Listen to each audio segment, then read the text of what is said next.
जीवात्मा जगत के नियम 10वां अध्याय बोझ ढोने वाले पशु। पृथ्वी पर भली आत्माएं बहुत दुख झेलती हैं, जबकि बुरी आत्माएं बिना रोक टोक घूमती हैं। हम अक्सर लोगों का यह रोना सुनते हैं, क्या यही ईश्वर का न्याय है? अत्यंत भली आत्माओं को हर प्रकार के प्रशिक्षण और अनुभव से होकर गुजरना चाहिए और प्रगति करने के लिए उन्हें कष्ट भोगना ही पड़ता है। बुरी आत्माएं पृथ्वी पर जितनी अधिक सफलता प्राप्त करती हैं, नर्क में उनको उतना ही नीचे गिरना पड़ता है और कोई रास्ता नहीं, क्योंकि एक दिन हर किसी को मरकर जीवात्मा जगत में ही आना है। इसलिए पृथ्वी पर बुरी आत्माएं जितनी सफलता और सुख हासिल करती हैं, जीवात्मा जगत में आने पर उन्हें उतने ही खराब अनुभवों से गुजरना पड़ता है। यदि दुष्ट या बुरी आत्माएं दूसरों को नुकसान पहुंचाने में सफल रहती हैं, तो वे दया के पात्र हैं, क्योंकि जीवात्मा जगत में वे निश्चित रूप से निम्नतम लोक में जाएंगे और बहुत यातनाएं झेलेंगे। इसलिए उनसे ईर्ष्या नहीं करनी चाहिए और न ही उनके लिए ऐसा सोचना चाहिए, देखो वह आदमी बुरा होकर भी खुशहाल और सफल है। इसकी बजाय ईश्वर से प्रार्थना करनी चाहिए कि उस व्यक्ति के लिए जो श्रेष्ठ हो वह किया जाए। एक न एक दिन पृथ्वी पर उस आदमी की मौत होगी और उसे आने वाले युगों युगों तक निम्नतम लोक में रहकर भयानक कष्ट भोगना पड़ेगा। आप कभी यह मत कहिए कि ईश्वर के न्याय जैसी कोई चीज़ नहीं होती। जब बुरी आत्माएं अपनी हद से आगे बढ़ती हैं, तब उन्हें सबसे ज़्यादा कष्ट भोगना पड़ता है।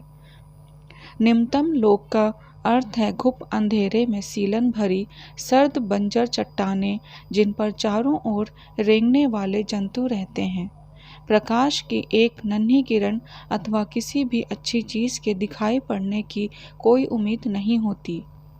इन दुष्ट प्राणियों के अंग विकृत होते हैं और इसलिए उन्हें रेंगने के लिए मजबूर होना पड़ता है।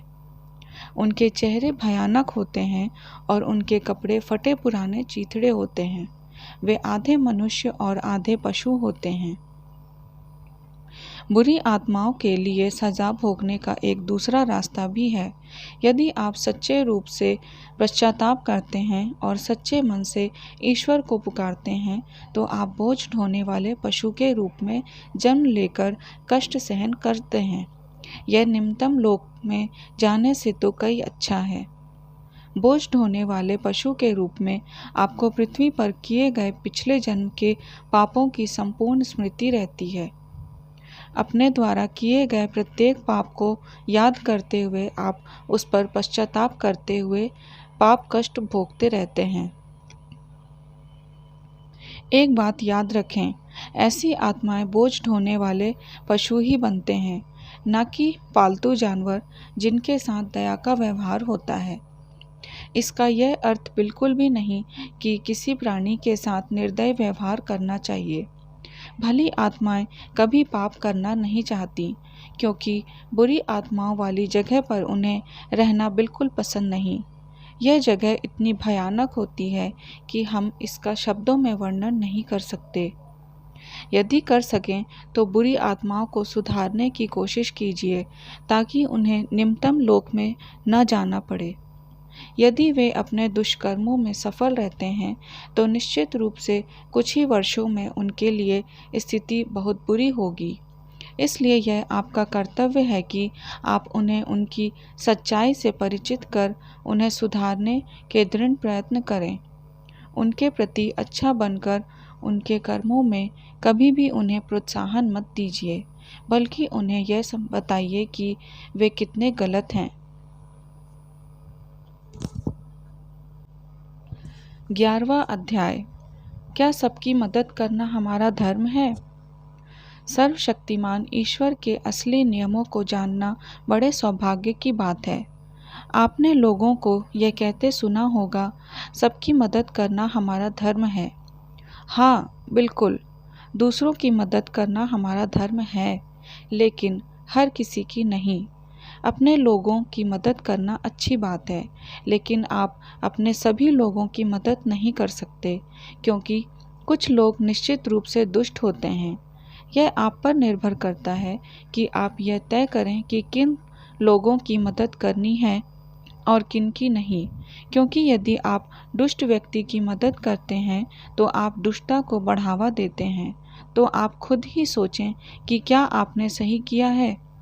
क्या ईश्वर आपसे यही करवाना चाहते हैं? विचार करने पर आप समझ जाएंगे कि आप खुद के साथ साथ उस दुष्ट आत्मा को भी नुकसान पहुंचा रहे हैं। आप कहेंगे, मैं किसी दुष्ट की मदद किसी की हत्या करने या किसी को नुकसान पहुंचाने में नहीं कर सकता। हम भी समझते हैं आप ऐसा नहीं करेंगे। लेकिन यदि आप भोजन, धन या कपड़े देकर भी उस दुष्टात्मा की मदद करते हैं तो क्या यह गलत है? हाँ, यह बिल्कुल गलत है। यह गलत है क्योंकि यह सब पाकर वह अपनी ताकत बढ़ाता है और आगे भी दुष्ट कर्म करना जारी रखता है। इसलिए ऐसे लोगों की मदद करना ईश्वर के नियमों के विरुद्ध है, क्योंकि आपकी मदद करने पर वह औरों को नुकसान पहुंचाना जारी रखता है। दुष्ट व्यक्ति के साथ दृढ़ता से व्यवहार करें। यदि आप दृढ़ नहीं होंगे तो इसका अर्थ है कि आप ऐसे लोगों को बढ़ावा दे रहे हैं। ऐसा करने से आप भी उसी पाप के श्रेणी में शामिल हो जाएंगे। मान लीजिए आप सड़क किनारे किसी भूख से तड़पते मनुष्य के पास से गुजरते हैं और आपको लगता है कि उसे कुछ पैसे देना या खाना खिलाना आपका धर्म है। आप उससे यह नहीं पूछ सकते कि क्या वह कोई बुरा आदमी है, और यदि वह बुरा हुआ भी तो निश्चित रूप से वह आपसे सच नहीं कहेगा। इसलिए आप यह नहीं जान सकते कि वह बुरा है या भला, और आपका मन कहता है कि उसे कुछ न कुछ दिया जाए क्योंकि वह भूख से बेहाल है। यदि आपका मन ऐसा कहता है तो आप उसको कुछ रुपए ज़रूर देना चाहिए, क्योंकि आप उस आदमी के चरित्र से पूरी तरह अनजान हैं। लेकिन यदि आप जानबूझकर किसी दुष्ट आदमी को दान देते हैं या उसकी मदद करते हैं तो इसका अर्थ है कि आप खुद भी दुष्ट हैं। अन्यथा आप ऐसे दुष्ट व्यक्ति की किसी प्रकार की मदद नहीं करते। आप कहेंगे, लेकिन वह भूख से बेहाल था। क्या ऐसी हालत में मुझे उसे भूख से मरते हुए देखते रहना चाहिए? नहीं, यह मानवता नहीं है। इसलिए उसे खाना खिलाइए, लेकिन किसी और तरीके से उसकी मदद तब तक मत कीजिए जब तक कि वह अपने गलत कामों के लिए पश्चाताप न कर ले। इसका अर्थ यह है कि उसे अपने किए पर सचमुच पछतावा हो और सही मायने में पूरे मन से वह सुधरना चाहता है। उस स्थिति में आप जैसे चाहें वैसे उसकी मदद कर सकते हैं। यह आपका कर्तव्य है कि आप दुष्टता से उबरने तथा उठने में उसकी मदद करें। यही वास्तविक सत्कर्म है। ऐसा व्यक्ति अगर सच्चे मन से पश्चाताप करता है और सचमुच सुधरना चाहता है तो ही आपके द्वारा उसे भरपूर सहारा दिया जाना चाहिए। अच्छे काम करने में अच्छे लोगों की मदद कीजिए। अच्छे की मदद के लिए अपनी सीमा से बाहर भी जाना पड़े तो जाइए, लेकिन यह ध्यान रहे कि आप जो भी करें वह निस्वार्थ हो। आपके कर्म शुद्ध रूप से स्वार्थ रहित होने चाहिए। लोगों की मदद करने के बारे में ये बातें आपको जाननी चाहिए और हमें विश्वास है कि आप कभी गलत नहीं कहेंगे।